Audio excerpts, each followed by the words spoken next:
στο μάτι και το μοίρασμα τον βάζω. Η μακρινή Ιαπωνία. Τι έτοιμα έχει σώζον? Η Ιαπωνία τα Χριστούγεννα δεν αποτελούν επίσημη γιορτή, αφού μόνο το 1% του πληθυσμού της είναι χριστιανοί.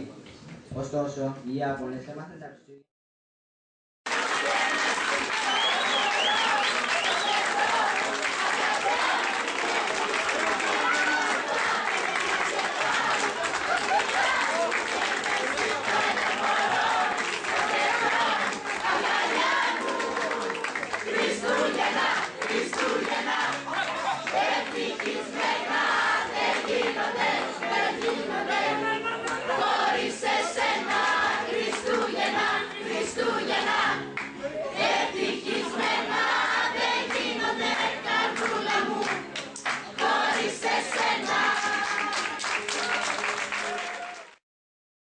Στο συλλόγου σας εύχομαι και εγώ χρόνια πολλά, υγεία και μια καρδιά γεμάτη αγάπη.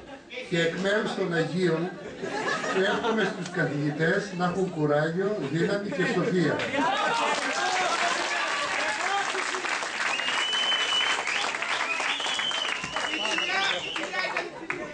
Ναι, τώρα θα μοιράσουμε τα δώρα, θα περάσετε με μία τάξη. Παρακαλώ η βοηθός μου, ο Τάρανδος, που είναι.